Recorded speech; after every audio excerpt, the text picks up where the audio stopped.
Back pain, stiff नेक, rounded shoulders, sounds familiar?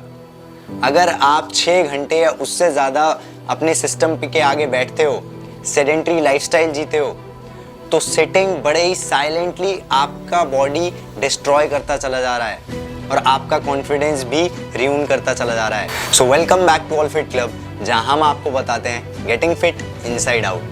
आज हम बात करने वाले हैं कि सिर्फ 5 मिनट देके आप अपना पोस्चर कैसे फिक्स कर सकते हो। Sitting is the new smoking and your posture is the first victim. Lower back pain से लेकर राउंडेड शोल्डर्स, खराब पोस्चर में रहने से आपका स्पाइन ही नहीं, आपके एनर्जी लेवल्स, प्रोडक्टिविटी और कॉन्फिडेंस रिड्यूस करता चला जा रहा है। बट एक गुड न्यूज़ है, जैसा कि मैंने आपको बताया कि सिर्फ 5 मिनट देके आप अपने पुअर पोस्चर को रिवर्स कर सकते हो अपने डेस्क पे बैठे बैठे। एक बात समझ लेना बहुत इंपॉर्टेंट है कि स्पाइनल मोशन को आप इम्प्रूव एक्सरसाइज से कर सकते हो, बट बैड पोस्चर को का परमानेंट सॉल्यूशन आपको अवेयरनेस अपनी जिंदगी में, अपने डेली लाइफ में लाके ही करना पड़ेगा। It is like corrective exercise आपको प्लेटफॉर्म दे सकते हैं बॉडी के थ्रू, बट अवेयरनेस से आपको वो प्लेटफॉर्म से आगे जाना पड़ेगा कि आपके पास वो मोशंस आ जाएंगे, आपके पास वो मोबिलिटी आ जाएगी, स्टेबिलिटी आ जाएगी एक्सरसाइज से। बट वो मोबिलिटी और स्टेबिलिटी आपको डेली लाइफ में यूज़ करने के लिए आपको अवेयरनेस अपना इम्प्रूव करना पड़ेगा। हमारे स्पाइन का जो नेचुरल पोस्चर है वो एज टॉल एज पॉसिबल रहता है, but with sedentary lifestyle gravity इस पे प्ले करता चला जाता है और धीरे धीरे हमारा स्पाइन कैसे ना कैसे नीचे आता चला जाता है। With time, with age, with stress, with multiple चीज़ें आपकी अपनी लाइफ में करते रहते हो, तो वो चीज़ें आपके स्पाइन पे प्ले करती चली जाती हैं और आपको बैड पोस्चर में लेके आती चली जाती हैं। वो जब भी ये चीज़ें होती हैं, आप कभी ऑब्जर्व करना, आप एक स्टेट ऑफ अनअवेयरनेस में ज़्यादा रहते हो। जब भी आप अनअवेयरनेस में ज़्यादा रहते हो तो bad posture, unhealthy organs, fat accumulation, ये सब चीज़ें आपकी बॉडी में नेचुरल प्रोसेस बनती चली जाएंगी। जितनी ज़्यादा से ज़्यादा फ्लेक्सिबल आपकी बॉडी होगी, उतना ज़्यादा से ज़्यादा कंट्रोल आप अपने पोस्चर पे रख पाओगे। अदर देन एक्सरसाइज, डाइट का भी बहुत बड़ा रोल होता है। आपको ऐसे फूड खाने बहुत ज़रूरी हैं जो फ्लेक्सिबिलिटी आपकी बॉडी में प्रमोट करें। अगर हम ध्यान से फूड्स को ऑब्जर्व करें, फ्रूट्स जिनमें 85 to 95% वाटर कंटेंट होता है, वेजिटेबल्स हो गए हमारे 70, 75, 80%, इतना अमाउंट में हमारे वेजिटेबल्स में वाटर कंटेंट मिलता है हमें। तो जितना ज़्यादा वाटर रिच फूड्स हम कंज्यूम करेंगे, उतना ज़्यादा हम हमारी बॉडी में फ्लेक्सिबिलिटी प्रमोट करते चले जाएंगे। हमें कोशिश करनी होती है ज़्यादा से ज़्यादा हम कैलोरीज जितने भी हम ले रहे हैं टोटल ओवरऑल, फॉर एग्जांपल अगर हम 1500 या 2000 कैलोरीज ले रहे हैं, तो मोर देन हाफ या फिर 3/4 कैलोरीज हमारे फ्रूट्स और वेजिटेबल्स से हमें मिले, ताकि हमारी इस बॉडी में फ्लेक्सिबिलिटी और वो अवेयरनेस इम्प्रूव होती चली जाए और साथ ही साथ हमारा गट भी बेटर होता चला जाए, ताकि हम हमारे पोस्चर को नॉर्मल डेली रूटीन में ज़्यादा कंट्रोल कर पाएँ और हम हमारे बैड पोस्चर से आराम से निकल पाएँ। और जितने भी पोस्चरल रिलेटेड इश्यूज़ होते हैं, cervical, sciatica, back pain, shoulder issues, neck pain, जितने भी ये सारे इश्यूज़ होते हैं, इनसे छुटकारा ले पाएँ। तो पहले एक्सरसाइज में हम लेके आए हैं शोल्डर एंड थोरैसिक मोबिलिटी। तो इसमें क्या करना है, हमें 1 फुट अपने वॉल से आगे खड़े होना है और धीरे से पूरा वॉल में अटक जाना है, हिप वॉल में, शोल्डर वॉल में, और कोशिश करना है बैक हमारा स्पाइन पूरा वॉल में रहना चाहिए।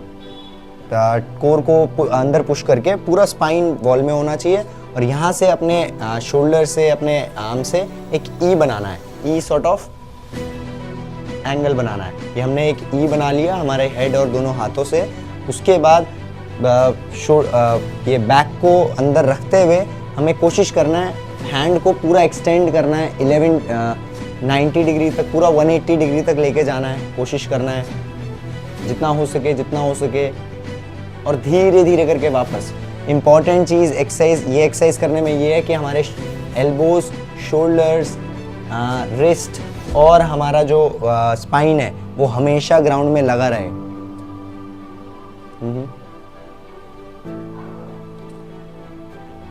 ये एक्सरसाइज अपने को करना है 10, 12 से 15 रेपिटेशन के लिए।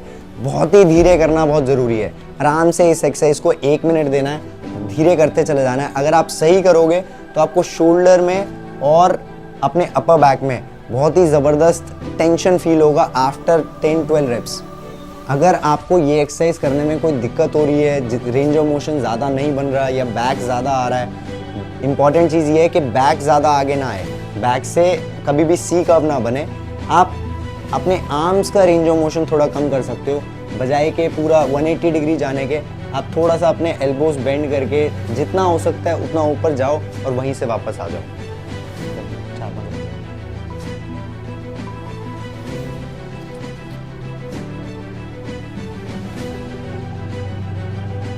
तो सेकेंड एक्सरसाइज में अपने को क्या करना है, अपने नॉर्मल से थोड़ा जितना हो सकता है वाइड अपना लेग्स खोलने हैं।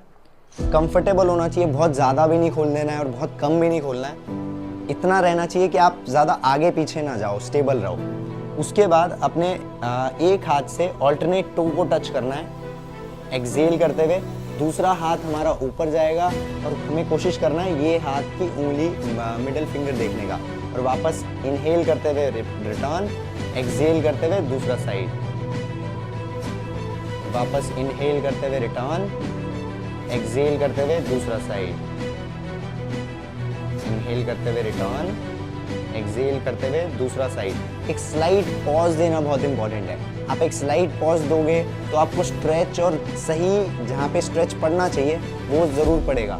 वापस रिटर्न। तो हमें इम्पॉर्टेंट चीज़ ये एक्सरसाइज करते हुए है कि हमारा spine, thoracic mobility, lumbar spine, हमारा जो हैमस्ट्रिंग मसल होते हैं जो टाइट हो जाते हैं बैठने की वजह से, वो खुलने लग जाते हैं। तीसरी और one of the most important exercise है शिन टक हेड बैक। तो इसमें क्या करना है, अपना इंडेक्स फिंगर लेना है, अपने शिन पे लगाना है और धीरे से अपना हेड को पीछे टक करना है और धीरे धीरे करके हेड को पीछे लेके जाना है, जितना हो सकता है पीछे लेके जाना है। इम्पॉर्टेंट चीज़ ये करते हुए ये है कि आप जितना हो सकता है कर्व नीचे से नीचे लेके आओ। अपने स्पाइन में नेक पे आपको प्रेशर नहीं आना चाहिए, नेक के जस्ट नीचे जहाँ पे हमारा वर्टिब्रेस चालू हो जाते हैं वहाँ पे प्रेशर आना चाहिए।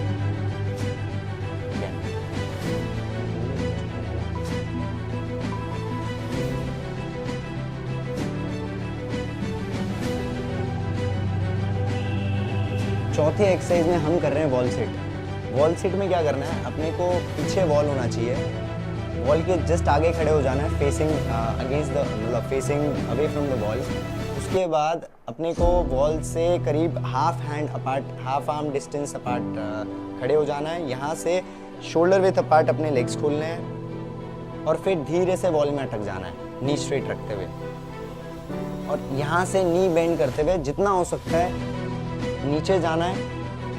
तब तक जाते रहना है जब तक आपका नी 90 डिग्री एंगल तक ना पहुँच जाए। जैसे ही आपका नी 90 डिग्री एंगल तक पहुंचा, अपने को ये पोजीशन होल्ड करना है और अपने दोनों हाथ क्रॉस पोजीशन में रखना है और इस पोजीशन को होल्ड करना है जितना लंबा आप होल्ड कर सकते हो। ब्रीदिंग डीपर देन नॉर्मल होनी चाहिए और कोशिश करना है जितना लंबा आप होल्ड कर सकते हो, 1 मिनट, 2 मिनट या 30 सेकेंड, जितना आपको कैपेसिटी। पांचवी और लास्ट एक्सरसाइज में हम कर रहे हैं inch walk with cobra stretch, हमारा स्पाइन को डीकम्प्रेस करने के लिए। तो अपने को एंड ऑफ द मैट पे या फिर एंड ऑफ द फ्लोर, आप कहीं भी खड़े हो सकते हो, यहाँ से फॉरवर्ड बेंड करना है बिना नीज को मोड़े और धीरे धीरे करके आगे जाते जाना है अपने हाथों से। यहाँ से बॉडी नीचे और कोबरा स्ट्रेच में आपको सीलिंग देखना है और धीरे धीरे करके वापस आ जाना है। ब्रीदिंग चलती रहे, ब्रेथ कभी रुके ना। और ये एक्सरसाइज करते हुए बहुत ज़रूरी है कि आप बहुत ही धीरे करो। इसके आप 10 से 12 रेपिटेशन या 6 रेपिटेशन जितना आपकी कैपेबिलिटी है उस हिसाब से कर सकते हो। कोशिश करना है 1 मिनट से 2 मिनट ये भी हो जाए। अभी तक जो भी कुछ हमने डिस्कस किया है ये अपने को कंसिस्टेंटली अपनी डेली रूटीन में लाना होता है, जिससे हम ज़्यादा टॉलर, स्ट्रॉन्गर और ज़्यादा शार्पर फील कर पाएंगे। और तो और हमारी बॉडी पे हमारा कंट्रोल बहुत ज़्यादा होगा। Remember, it is not about how long you sit, it is about how you balance your sitting time. अगर आपको ये वीडियो इन्फॉर्मेटिव लगी, कुछ इससे इम्प्रूवमेंट आपकी डेली रूटीन में लगा आपको, या फिर कोई हेल्थ रिलेटेड इश्यूज़ आप रिवर्स कर पाए, तो प्लीज़ हमें कमेंट करके बताइएगा। वीडियो को लाइक ज़रूर करिएगा ताकि हमें भी मोटिवेशन मिले, हम ऐसा कंटेंट आपके लिए ला पाएँ जो आपके नीड्स के और रिक्वायरमेंट्स के अकॉर्डिंग हो। Thank you so much, I hope you like that.